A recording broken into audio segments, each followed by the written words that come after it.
Hello friends, welcome you all. आज हम vision IAS के 16 अप्रैल वाले डेली करंट अफेयर्स डिस्कस करेंगे। डिस्कस करने से पहले अगर आपने हमारा यूट्यूब चैनल सब्सक्राइब नहीं किया है तो आप सब्सक्राइब कर सकते हो। हमारे टेलीग्राम चैनल से आप जुड़ सकते हो। The link has been given into the description box. So friends, चलिए शुरुआत करते हैं। 6 आर्टिकल्स आज हमें डिस्कस करने हैं। One by one we will start the discussion. The first article deals with the MSME challenges at the recommendations thereof by the parliamentary standing committee। तो basically context ये है कि parliamentary standing committee on finance इन्होंने certain information MSME entrepreneurs के बारे में बताई है रिगार्डिंग द क्रेडिट एसेसिबिलिटी। तो पहली बात तो आपको पता होगा कि जो एमएसएमई सेक्टर है काफी ज्यादा सिग्निफिकेंट रोल इंडिया की इकोनॉमी के लिए प्ले करता है। Not only for India's economy but also employment generation, but also product manufacturing, but also for export. कैसे? तो एक डाटा आप देखो, MSME sector contributes around 30% of India GDP. 30%। The next is your 48% exports. ये आपके prelims में भी question बन सकते हैं, स्टेटमेंट बना के ये ऑप्शन दे दिए जाएंगे। 48% एक्सपोर्ट्स है। 45% ऑफ द मैन्युफैक्चरिंग आउटपुट, जो भी हम अपने देश में मैन्युफैक्चरिंग करते हैं, 45% शेयर जाता है आपका एमएसएमई को। As well as 11.1 crore jobs. And total MSME enterprises हमारे देश में कितनी है? 6.34 करोड़। तो ये एक ही डाटा में आपको इतनी ज्यादा इंफॉर्मेशन मिल गए। It is very very important. And कभी भी आपको अगर एमएसएमई के सिग्निफिकेंस के बारे में लिखना है तो यहां से आप 4-5 पॉइंट वैसे भी निकाल सकते हो। ठीक है, तो क्या क्या हो गया आपका? GDP, exports, manufacturing output, jobs. ठीक है। So friends, before discussing on the observations on the MSME जो पार्लियामेंट्री स्टैंडिंग कमेटी ने दिए हैं and the certain recommendation, let's start the syllabus discussion first. तो देख सकते हो आप, the first article deals with Indian economy and issues related to the planning, mobilization of resources, growth, development, employment। ये आपका GS paper 3 topic is your MSME, their importance, their challenges. ठीक है, तो क्या मेजर इश्यूज हाईलाइट की गई है? तो पहली बात तो देख सकते हो, इंफॉर्मेशन गैप हमें देखने को मिल रहा है एमएसएमई सेक्टर में। इंफॉर्मेशन गैप कहने का मतलब ये है कि हमें एग्जैक्ट इंफॉर्मेशन नहीं मिल पा रही है कि आखिरकार टोटल एमएसएमई की संख्या कितनी है, किस टाइप के एमएसएमई कितने संख्या में है, उनसे रिलेटेड जानकारी हमें अवेलेबल नहीं हो पा रही है। बिकॉज 2017 के बाद से कोई सर्वे कंडक्ट नहीं की गई है, डिस्पाइट एमएसएमई की जो डेफिनेशन है वो चेंज हुई थी 2020 में। तो जाहिर सी बात है, बेस्ड ऑन दैट डेफिनेशन कितने टोटल एमएसएमई होंगे, कौन से सेक्टर में कितना एमएसएमई होगा, इसके बारे में प्रॉपर जानकारी नहीं मिल पा रही है। ठीक है, तो इसके रिकमेंडेशंस क्या दी गई हैं? तो देख सकते हो, रेगुलर सर्वे या सेंसस एमएसएमई के लिए कराई जाए सो दैट हमें एग्जैक्ट इंफॉर्मेशन रिगार्डिंग एमएसएमई मिले। As well as fact based annual financing report हो सिडबी की तरफ से। नेक्स्ट इज योर, आप देख सकते हो, over 70% MSME still functions as an information entities, informal entities. Informal entities यानी कि जिनके बारे में हमें प्रॉपर जानकारी नहीं रह पाती। बिकॉज जब हम फॉर्मल एंटिटीज की बात करते हैं वो बेसिकली किसी ना किसी कंपनी एक्ट के रूप में या फिर किसी ना किसी पोर्टल पर रजिस्टर्ड होते हैं। लेकिन आप देख सकते हो हमारे देश में over 70% MSME still functions as informal entities. तो इनके बारे में हमें जानकारी सही से अवेलेबल नहीं हो पाती है। एंड इससे रिलेटेड रिकमेंडेशन क्या दी गई? तो रोबस्ट इंटीग्रेटेड डिजिटल इकोसिस्टम हो एमएसएमईज का, सो दैट एमएसएमई रजिस्टर करवा सके अपने आप को एंड अल्टीमेटली हमें उनके बारे में जानकारी मिल सके। ठीक है, और आप देख सकते हो the third issue is your overall credit gap of 20 to 25 lakh crore in the MSME sector. यानी कि एमएसएमई सेक्टर में लगभग इतने लाख करोड़ रुपयों की जरूरत है। अब इसको आपको समझना पड़ेगा। क्रेडिट गैप का मतलब ये हुआ कि जैसे बहुत सारे एमएसएमई होते हैं, अब उनके अपने बिजनेस ऑपरेशन करने के लिए पैसों की जरूरत होती है, लेकिन बैंक उसे पैसे नहीं दे पाते। क्यों नहीं दे पाते? तो भरोसा नहीं रहता, ट्रस्ट डेफिसिट रहता है कि कोलेटरल नहीं प्रॉपर प्रोवाइड कर रहे हैं, रिलेटेड डॉक्यूमेंट्स नहीं अवेलेबल करवा रहे हैं, इसलिए इनको क्रेडिट फैसिलिटी जनरली नहीं दी जाती, जिसके कारण ये क्रेडिट क्रंच या फिर कैपिटल क्रंच फेस करते हैं। तो ये बोली जा रही है कि ओवरऑल क्रेडिट गैप आपका 20 से 25 लाख करोड़ का है एमएसएमई सेक्टर में, और ये आपका यूके सिन्हा एक्सपर्ट कमेटी जो एमएसएमई के ऊपर गठित की गई थी उन्होंने बताई है। अब बताओ इतने रुपयों की कमी है तो एमएसएमई अपने पोटेंशियल को कैसे इंप्रूव करेगा।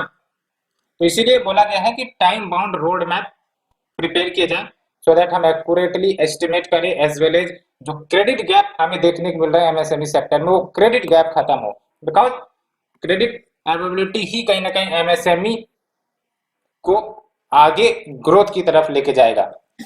और आप देख सकते हो less than 40% borrowed from the formal financial system. अब इसका कारण भी है बिकॉज बैंक लोन नहीं देना चाहते हैं एमएसएमई सेक्टर को, क्योंकि हो सकता है कोलेट्रल की कमी हो या फिर इनको लगता है कि ये क्रेडिट चुका नहीं पाएंगे, तो दैट्स व्हाई लोन देने में रिलेक्टेड फेस करते। तो इसका मतलब क्या हुआ कि मेजोरिटी ऑफ द बोरोइंग आपका इनफॉर्मल फाइनेंशियल सिस्टम से देखने को मिलता है एमएसएमई का। देख सकते हो less than 40% borrowed from the formal financial system. And इसके लिए क्या रिकमेंडेशन दी गई है, तो नेशन वाइड एमएसएमई व्यापार क्रेडिट कार्ड स्कीम हो जो सिडबी के अंतर्गत ऑपरेट होगी, that will be on the similar lines of किसान क्रेडिट कार्ड जो नाबार्ड के अंतर्गत ऑपरेट होती हैं, जो किसानों को एक प्रकार से क्रेडिट फैसिलिटीज उपलब्ध करवाई जाती है फॉर देयर एग्रीकल्चर।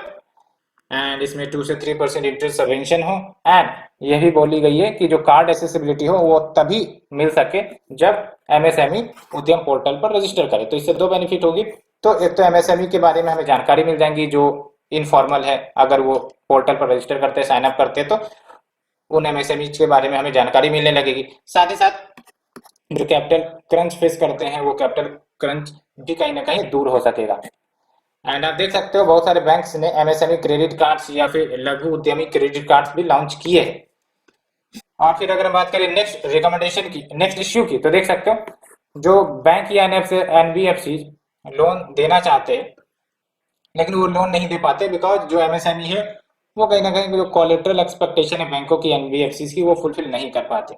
तो उसके लिए क्या रिकमेंडेशन दिया गया है, तो UPI for MSME lending create की जाए सो दैट मोबाइल के माध्यम से ही easily immediate as well as contactless तरीके से, पेपरलेस तरीके से कैपिटल लोन्स मिल सके with proper document verification. And next issue जो डिलेड पेमेंट्स, यानी कि पेमेंट करने में भी कहीं ना कहीं डिले होती है एमएसएमई के द्वारा, जिसके कारण बैंक तो उन्हें लोन नहीं दे पाती बट उनको लोन लेना पड़ता है कहां से, इनफॉर्मल क्रेडिट सिस्टम या फिर जो आपके मनी लेंडर सब है वहां से। एंड अल्टीमेटली जाहिर सी बात है जहां पर इनफॉर्मल क्रेडिट मैकेनिज्म होगा वहां पर इंटरेस्ट रेट काफी ज्यादा चार्ज किए जाते हैं। तो इनके लिए क्या रिकमेंडेशन दी गई है, तो देख सकते हो जो सिडबी है ये basically small industry development bank of India होता है सिडबी, ठीक है। और इनको कहा गया है कि ये एक उद्यम असिस्ट प्लेटफॉर्म यूएपी डेवलप करे सो दैट जो एमएसएमई के रजिस्ट्रेशन है उद्यम पोर्टल पर वो बहुत ही फास्ट ट्रैक हो सके, एज वेल एज ये नोडल एजेंसी के रूप में एक्ट करेंगे for the Udyam value added financial application. तो फ्रेंड्स ये हमने फर्स्ट आर्टिकल डिस्कस किया। Let's move to the second article. 9 private banks on account aggregator system, 5 public sector banks in line. तो अभी 9 जो है उनको इंटीग्रेट कर दिए गए हैं ये सिस्टम में, एंड अल्टीमेटली 5 और ऐड होने वाले हैं, प्राइवेट सेक्टर बैंक ऐड होने वाले हैं। ये अकाउंट एग्रीगेटर क्या होता है, नाम से पता चल रहा है account aggregator means account aggregation, यानी कि आप लेट्स से कि कोई एक व्यक्ति है उसके 5 बैंक में अकाउंट है, ए में भी है, बी में भी है, सी में भी है, डी में भी है, ठीक है। तो ये जो आपका अकाउंट एग्रीगेटर सिस्टम होगा ये क्या करेगा, जो भी फाइनेंशियल डेटा है जैसे ये सारे बैंक के इंफॉर्मेशन अभी तो डिफरेंट बैंक के पास अवेलेबल है, तो अकाउंट एग्रीगेटर में क्या होगा एक ही प्लेटफॉर्म पर ये सारे इंफॉर्मेशन उपलब्ध करवा दिए जाएंगे, ठीक है। Like data related to the different accounts of the banks या फिर credit card accounts, investment accounts, ये सब के सब एक लोकेशन पर प्रोवाइड कर दिए जाएंगे। एज वेल एज जो इंडिविजुअल्स होगा वो शेयर कर सकता है, एक्सेस कर सकता है डाटा को from the one financial institution to another, ठीक है। तो ये बातें जैसे आपने यूपीआई में भी देखा होगा कि मल्टीपल अकाउंट रजिस्ट्रेशन का ऑप्शन होता है, तो एक अकाउंट रजिस्टर किया दूसरा भी रजिस्टर कर सकते हो, तो वहां पर दोनों अकाउंट आप देख सकते हो। तो अकाउंट एग्रीगेटर कुछ इसी प्रकार से होती है। फर्दर डिटेल्स में हम बात करेंगे लेकिन सबसे पहले हम सिलेबस देख लेते हैं। तो देख सकते हो जो सिलेबस 2 है ये भी आपका इसी के अंतर्गत आएगा, account aggregator and their significance. ठीक है, तो क्या कंटेक्स्ट है, 5 ऑफ 12 पब्लिक सेक्टर लेंडर्स ये बेसिकली अपने टेक्नोलॉजी सर्विस प्रोवाइडर्स के साथ वर्क कर रहे हैं सो दैट वो भी अकाउंट एग्रीगेटर सिस्टम से जुड़ सके। और जो अभी ए सिस्टम के अंतर्गत लाइव आ चुके हैं उसमें से आपके एचडीएफसी बैंक है, आईसीआईसी है, एक्सिस बैंक है, कोटक महिंद्रा बैंक है, इंडस्ट्रियल बैंक है। ठीक है, तो जब हम बात करते हैं अकाउंट एग्रीगेटर इकोसिस्टम की, तो ये कंसेप्ट 2021 में अनवेल की गई थी, जिसका मकसद है कि जो क्रेडिट हमारे देश में प्रोसेस की जाती है, एसेस किए जाते हैं इंडिविजुअल्स के द्वारा, उसको ट्रांसफॉर्म किया जा सके। एक प्रकार से ये आरबीआई रेगुलेटेड एंटिटी होगी और इनको एनबीएफसी ए लाइसेंस उपलब्ध होगा और ये बेसिकली मदद करेगा किसी भी इंडिविजुअल को कि वह securely as well as digitally access करे, शेयर करे इंफॉर्मेशन को फ्रॉम वन फाइनेंशियल इंस्टीट्यूशन जिसमें उनका अकाउंट हो सकता है to any other regulated financial institution in that a network. ठीक है, एंड जो इंडिविजुअल है वो बहुत सारे ए यानी कि अकाउंट एग्रीगेटर को चुन सकता है। ठीक है, यानी कि बहुत सारे ए के ऑप्शन होंगे, इंडिविजुअल उसमें से चुन सकता है। एंड सिग्निफिकेंस क्या होगा आपका ए सिस्टम का, तो वही मैंने आपको बताया कि एक कंसोलिडेटेड डैशबोर्ड होगा, सारे बैंक अकाउंट्स के डिटेल्स एक ही लोकेशन पर आपको मिल जाएंगे। तो अल्टीमेटली अगर लेट से कि लोन के लिए भी अप्लाई करना है या फिर बैंक अगर लोन देना भी चाह रही है तो सारे डॉक्यूमेंट्स वेरीफाई करना है, तो आराम से बैंकिंग डॉक्यूमेंट्स कलेक्ट किए जा सकते हैं टू गेट लोन्स या फिर access other financial product. Along with जो मिसयूज के इंस्टेंसेस देखने को मिलते हैं अकाउंट रिलेटेड डाटा के माध्यम से, जैसे आपने देखा होगा कि मल्टीपल आधार कार्ड देखने को मिल जाते हैं कभी कभी, या फिर मल्टीपल आधार कार्ड तो जनरली नहीं देखने को मिलेंगे, लेकिन पहले क्या होता था कि मल्टीपल आइडेंटिटी कार्ड उपलब्ध होती थी।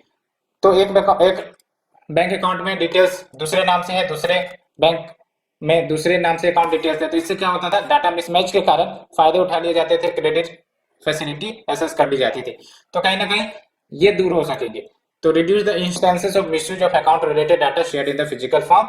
एंड फिर देख सकते हो यूजर कंट्रोल डाटा शेयरिंग हो सकती है, because data will be shared only on users consent. ये इंपॉर्टेंट बात है ना, डाटा शेयर किए तो जाएंगे लेकिन जाहिर सी बात है जब तक यूजर का कंसेंट या सहमति नहीं होगा तब तक डाटा नहीं शेयर किए जाएंगे। ठीक है, इसीलिए यूजर कंट्रोल डाटा शेयरिंग है। यहाँ पर आप देख सकते हो अकाउंट एग्रीगेटर फ्रेमवर्क कैसे वर्क करता है। तो consented sharing of financial information real time basis पर शेयर किए जा सकते हैं but only with the consent of the user. तो बैंक से रिलेटेड कुछ डिटेल्स हैं, है ना, ये सब आपका शेयर किया जा सकता है एंड एक ही लोकेशन पर मल्टीपल अकाउंट्स को एक्सेस किए जा सकते हैं। तो होप फ्रेंड्स इसके बारे में आपको अंडरस्टैंडिंग हो गई होगी। Let's move to the third article, women workforce and the e Shram portal, an unexpected trend emerges. तो क्या ये ट्रेंड है उसे हम देखेंगे, लेकिन सबसे पहली बात हम सिलेबस की कर लेते हैं। तो देख सकते हो सिलेबस में आप welfare scheme for the vulnerable section of the population by the centre and the states, performance of these schemes इसके अंतर्गत आ जाएंगी। ठीक है, women workforce in the unorganised sector. तो देख सकते हो डाटा की ही बात कर लेते हैं।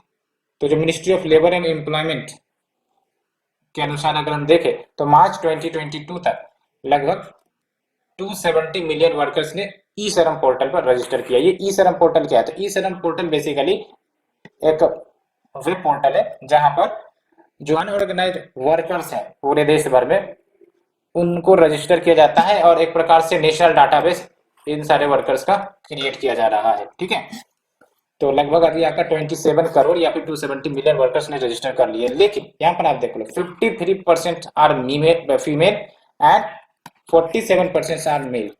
ठीक है, तो majority of the registration is done by the female. And यहाँ से कुछ ऑब्जर्वेशन निकल कर आया, ये जो आपके 53% फीमेल ने रजिस्ट्रेशन करवाया है उसमें से सबसे ज्यादा रजिस्ट्रेशन उन महिलाओं का हुआ जिन्होंने एग्रीकल्चर सेक्टर में इन्वॉल्व है। जैसे आप देख सकते हैं सबसे ज्यादा आपका एग्रीकल्चर सेक्टर एंड उसके बाद आपका domestic and household workers and then construction and apparel sectors. ठीक है, एंड सबसे ज्यादा रजिस्ट्रेशन फीमेल वर्कर्स का कहाँ से हुआ है? Tamil Nadu, Meghalaya, Kerala. And nearly 62% of the workers वो आपके 18 से 40 ईयर्स के एज ग्रुप में है। अब बात करते हैं ये वुमेन रजिस्ट्रेशन इंक्रीज होने का क्या इंडिकेशन है, कारण क्या है? तो पहली बात तो ये है कि जो ग्रास रूट ऑर्गेनाइजेशंस हैं, एनजीओ सब हो गए है ना, उन्होंने कहीं ना कहीं इंटरवीन किया होगा, क्लोजली वर्क किया होगा वुमेन ग्रुप्स के साथ, उन्होंने बेसिकली प्रेरित किया होगा रजिस्ट्रेशन के लिए, कैंपेन चलाएंगे, दैट्स व्हाई। दूसरा है जो 94% of women workers are a part of informal economy. तो 94% जो वुमेन वर्कर है वो इनफॉर्मल इकोनॉमी के अंतर्गत आते हैं। इनफॉर्मल इकोनॉमी यानी कि जिनके बारे में कोई जानकारी ही नहीं पता रहती, ठीक है। तो जाहिर सी बात है जब 94% आपकी इनफॉर्मल इकोनॉमी में आ रही हैं तो महिलाएं अगर रजिस्टर करेंगी तो शेयर तो इनका बढ़ेगा ना रजिस्ट्रेशन में। तो ये बात है। और ई श्रम पोर्टल क्या है, ये हमने डिस्कस किया। क्या इश्यूज एसोसिएटेड है विद दिस पोर्टल? तो पहली बात तो ये कि माइग्रेंट वर्कर्स के बारे में जो डाटा या इंफॉर्मेशन कलेक्ट करनी थी उसके बारे में ये सफल नहीं हो पाए। जबकि आपको याद होगा ई श्रम पोर्टल आया इसलिए गया था कि जो आपके कोविड-19 में जो माइग्रेंट वर्कर्स लौटे थे अपने अपने होम स्टेट में, तो एक प्रकार से नंबर्स को आइडेंटिफाई करने के लिए as well as various security and social benefit provide करने के लिए कंसेप्ट लाया गया था। लेकिन कहीं ना कहीं माइग्रेंट वर्कर्स के बारे में उतनी डिटेल जानकारी नहीं मिल पा रही है। साथ ही साथ अधिक जो सबसे ज्यादा मार्जिनलाइज सेक्शन है अमंगस्ट द वर्कफोर्स, उनका कहीं ना कहीं एक्सक्लूजन देखने को मिलता है। यानी कि बहुत सारे ऐसे अनऑर्गेनाइज्ड वर्कर्स हैं जिनका रजिस्ट्रेशन कहीं ना कहीं इसके अंतर्गत नहीं हुआ। साथ ही साथ lack of clarity on data collection, यानी कि जो भी डाटा कलेक्ट किए गए हैं वो वैलिड है या नहीं है, इसको कौन वेरीफाई करेगा, ठीक है। हो सकता है बेनिफिट हासिल करने के लिए रजिस्ट्रेशन किए जा रहे हो, ठीक है, तो इसीलिए क्लैरिटी ऑन डाटा कलेक्शन नहीं है। एंड आप देख सकते हैं स्टेप्स जो लिए गए हैं to help the unorganised sector. तो we are the Pradhan Mantri Shram Yogi Maandhan, and we are the PM Swanidhi micro credit scheme for street vendors, and we are the प्रधानमंत्री रोजगार प्रोत्साहन योजना, and we are the प्रधानमंत्री किसान सम्मान निधि। ये स्कीम आप ऐसे करके लिख सकते हो कभी भी आंसर राइटिंग में, काफी बेनिफिशियल होगा, मार्क्स अटैच मिलती है। सो फ्रेंड्स ये हमने डिस्कस किया। Let's move to the next one. Department of telecom has come up with the draft right of way guidelines. ये राइट ऑफ वे गाइडलाइंस क्या है उसे हम डिस्कस करेंगे, लेकिन सबसे पहली बात हम सिलेबस देख लेते हैं। तो देख सकते हो when we talk about article number 4, it will be covered under science and technology developments and their application in effect in everyday life, guidelines for promoting telecom infrastructure। तो बेसिकली आपको ये समझना पड़ेगा कि ये जो राइट ऑफ वे गाइडलाइन क्या है। जैसे फॉर एग्जांपल कोई टेलीकॉम सर्विस प्रोवाइडर है, अब वो कोई टेलीकॉम इंफ्रास्ट्रक्चर स्टैब्लिश करना चाहती है तो जाहिर सी बात है परमिशन लेनी पड़ेगी ना, तो उसी परमिशन को कहते हैं राइट ऑफ वे। तो राइट ऑफ वे बेसिकली आपका लीगल राइट है जिसके माध्यम से ऑनलाइन एप्लीकेशंस एंड परमिशंस लिए जाते हैं। एंड जो आपका Indian telegraph right of way rules 2016 है, ये रेगुलेट करता है अंडरग्राउंड इंफ्रास्ट्रक्चर या फिर ओवरग्राउंड इंफ्रास्ट्रक्चर को कि uniform right of way rules हो पूरे देश में, सो दैट इनको रेगुलेट एंड मॉनिटर करना आसान हो। अलोंग विथ जो प्रोसेस है राइट ऑफ वे अप्रूवल्स का वो जल्द हो, फास्ट ट्रैक्ड हो, सो दैट टेलीकॉम इंफ्रास्ट्रक्चर हमारे देश में शीघ्रता से स्टैब्लिश हो सके। तो ये बेसिक है आपका राइट ऑफ वे के बारे में, ये कंसेप्ट याद रखना राइट ऑफ वे क्या है, ठीक है। अब बात कर लेते हैं गाइडलाइंस की। तो ये जो आपका राइट ऑफ वे गाइडलाइंस है ये एक प्रकार से ढांचा या फिर फ्रेमवर्क प्रोवाइड करता है for granting approvals and also for settling disputes if there is regarding establishment and maintenance of telecom infrastructure. यानी कि कोई टेलीकॉम इंफ्रास्ट्रक्चर एस्टेब्लिश करना हो तो जाहिर सी बात है अप्रूवल लेना पड़ेगा, तो उस अप्रूवल के लिए क्या गाइडलाइंस है फॉलो करनी है वो सब आपको बताएगा। साथ ही साथ अगर कोई डिस्प्यूट आ जाती है लेट्स से, तो उसके एड्रेशन के लिए भी आपको ये गाइडलाइन प्रोवाइड करता है।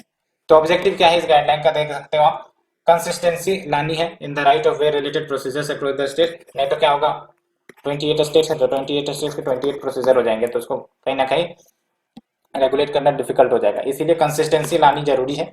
एंड साथ ही साथ टेलीकॉम इंफ्रास्ट्रक्चर के डिप्लॉयमेंट को बढ़ावा दिया जाए, बिकॉज आने वाले समय में आपको ही पता है पैन इंडिया रोल आउट आने वाली है 5G टेक्नोलॉजी की। और ये जरूर ध्यान रखना है कि जो आपका 2G या 3G या 4G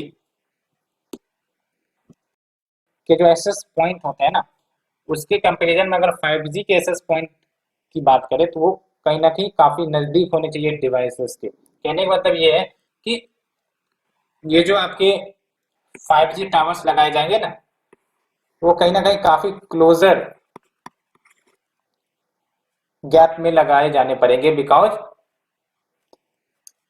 ये जो आपके एसएस पॉइंट्स होंगे 5G वाले, ये शॉर्टर रेंज में ही ऑपरेट कर पाएंगे, है ना। ये जरूर ध्यान रखना है। एंड क्या की हाईलाइट है इस गाइडलाइंस का, तो आप देख सकते हो ये एक आपका मेथोडोलॉजी प्रोवाइड करेगा कि कैसे जो राइट ऑफ वे एरिया है उसको कैलकुलेट किया जाए, कि भाई साहब कितने एरिया में आपके टेलीकॉम इंफ्रास्ट्रक्चर या टावर या सेल्स स्टेब्लिश किए जाएंगे, साथ ही साथ पोल्स जो स्टेब्लिश किए जाएंगे for the deployment of small cells. Small cells basically small cell towers होंगे, और ये मैंने डिस्कस भी किया था, किसी के घर के छत के ऊपर या फिर आपका जो इलेक्ट्रिक पोल्स होता है वहां पर सब स्टेब्लिश किए जा सकते हैं। बट ये जो स्मॉल सेल्स होंगे इसकी जो कवरेज एरिया होगी काफी छोटी होगी। देख सकते हैं small cell is a cellular base station जो स्मॉल कवरेज एरिया प्रोवाइड करेगा from 10 meters to several hundred meters. And साथ ही साथ टेलीकॉम इंफ्रास्ट्रक्चर को बढ़ावा देने के लिए जो एप्लीकेशन फी या फिर कंपनसेशन के कंसेप्ट है, कि भाई साहब अगर आप गवर्नमेंट के या फिर कोई लोकल गवर्नमेंट अथॉरिटी के इमूवेबल प्रॉपर्टी का इस्तेमाल करते हो for establishing the cell tower और स्मॉल सेल्स, तो कहीं ना कहीं अब आपको एप्लीकेशन फी या कंपनसेशन चार्ज नहीं देने पड़ेंगे, ठीक है। एंड साथ ही साथ देख सकते हो टेलीकॉम इंफ्रास्ट्रक्चर अगर सेंट्रल गवर्नमेंट बिल्डिंग्स या स्ट्रक्चर्स पर इंस्टॉल किए जाते हैं तो भी फीस नहीं लगेंगे, to waive off the fees on the installation of telecom infrastructure on central government buildings या फिर स्ट्रक्चर। साथ ही साथ आप देख सकते हो मैंडेटरी इंस्टॉलेशन का कंसेप्ट लाया जाएगा, जो भी टेलीकॉम इंफ्रास्ट्रक्चर है inside the housing projects and premises, तो इसके लिए कहीं ना कहीं national building code and model building bylaws में चेंज करने पड़ेंगे। तो ये हमने डिस्कस कर लिया friends. Let's move to the next article. Geomagnetic storms from sun to hit earth, radio blackout हो सकती है। तो ये तो शायद आपने भी पढ़ा होगा, कल की ही न्यूज थी कि जियो मैग्नेटिक स्टॉर्म्स जो है वो कहीं ना कहीं वो हिट करने वाले हैं अर्थ को, और इसके कारण जो आपका सैटेलाइट है उस पर इम्पैक्ट पड़ेगा। तो अगर हम बात करें आर्टिकल नंबर 5 की, तो देख सकते हो awareness in the field of IT space इसके अंतर्गत आएगा। तो जो स्पेस वेदर प्रोडिक्शन सेंटर है national oceanic and atmospheric administration के अंतर्गत, इन्होंने 2 जियो मैग्नेटिक स्टॉर्म्स वॉचेस इश्यू की है। तो बेसिकली जियो मैग्नेटिक स्टॉर्म क्या होते हैं, ये जो सन है ना, सन कभी कभी high powered charge particles emit करते हैं, ठीक है। और यही जो हाई पावर्ड चार्ज पार्टिकल्स है जब अर्थ के साथ कोलाइड करते हैं, है ना, जाहिर सी बात है ये इमिट करेंगे तो पूरे स्पेस में फैलेंगे, पूरे स्पेस में फैलते फैलते ये अर्थ की तरफ भी आएंगे। तो जब ये अर्थ से कोलाइड करते हैं तो अल्टीमेटली ये जियो मैग्नेटिक स्टॉर्म का रूप ले लेते हैं। और ये जियो मैग्नेटिक स्टॉर्म बेसिकली सिंपल भाषा में कहें तो अर्थ के चारों ओर जो आपका मैग्नेटोस्फेयर स्प्रेडेड है, ठीक है, जो अर्थ के मैग्नेटिक फील्ड का ही आउटकम है, उसमें ये डिस्टरबेंस क्रिएट करने का प्रयास करता है, ठीक है। और अर्थ की जो मैग्नेटोस्फेयर वाली लेयर है इसका क्या काम है, तो जो अधिकांशतर चार्ज पार्टिकल सन के तरफ से आ रहे होते हैं उसको ये अर्थ के एटमॉस्फेयर के इनसाइड आने से रोकता है, ठीक है। दैट्स वाई हमारी जो सैटेलाइट सब है वो सब प्रोटेक्टेड रहती है। अदरवाइज ये जो आपके कोरोनल मास इजेक्शन है वो बार बार होते रहते हैं रेगुलर इंटरवल में, और अगर ये आपका मैग्नेटोस्फेयर नहीं होता तो आज सारे के सारे जो भी सैटेलाइट होते हैं वो ध्वस्त हो जाते, है ना, ऑपरेट ही नहीं कर पाते। तो ये काउज कैसे होता है, तो it is cause massive exchange of energy from the solar wind into the space environment surrounding the earth. And GMS को हम कैटेगराइज कर सकते हैं बिटवीन G1 एंड G5, तो G1, G2, G3, G4, G5, और सबसे स्ट्रॉन्गेस्ट जीएमएस होगा आपका G5। जितना हम आगे जाएंगे उतना स्ट्रेंथ बढ़ता है आपका जीएमएस का।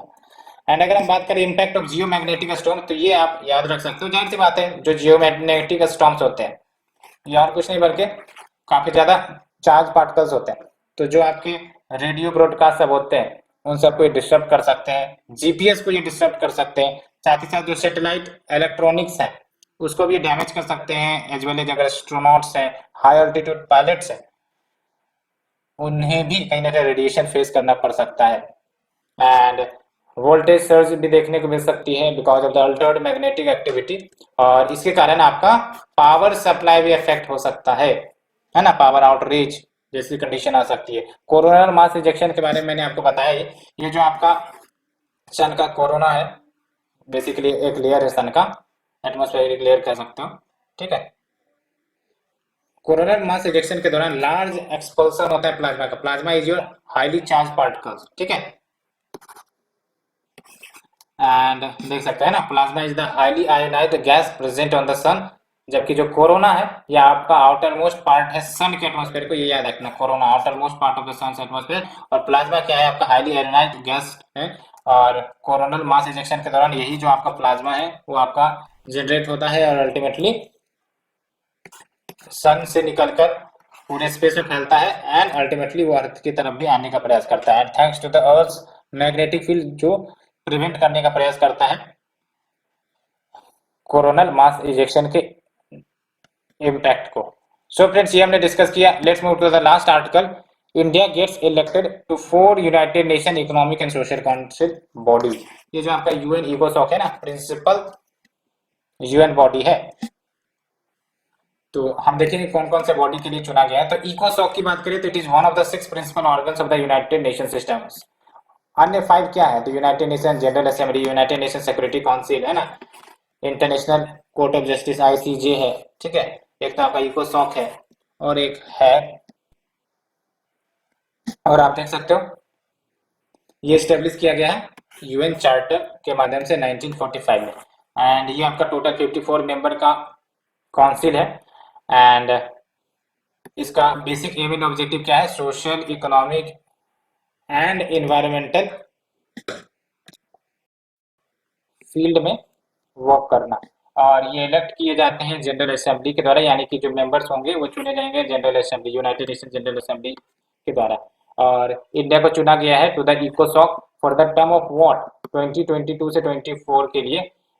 और इससे पहले के साल में खासकर एशिया पैसिफिक स्टेट कैटेगरी की बात करें तो देख सकते हो along with Afghanistan, Tajikistan and Oman. And जो 4 बॉडीज हैं इकोसॉक के, ये आप ध्यान रख सकते हो। इससे पहले सिलेबस तो मैंने डिस्कस नहीं किया, सिलेबस इज डायरेक्ट सिलेबस है आपका, ये important international institution, agencies, forums and there structure maintain, देख सकते हो आप। तो पहला बॉडी है आपका, याद रखना है आपको किसके अंतर्गत 4 बॉडीज कौन कौन से, कमीशन फॉर सोशल डेवलपमेंट। तो इसका काम है बेसिकली इकोसॉक को एडवाइस करना है सोशल पॉलिसीज के ऊपर, as well as on all matters in the social field which has not been covered by the specialized intergovernmental agency। specialized UN agency आपने भी सुना होगा, जैसे आई थिंक कि 17 यूनाइटेड नेशन के स्पेशलाइज्ड एजेंसी है, ठीक है।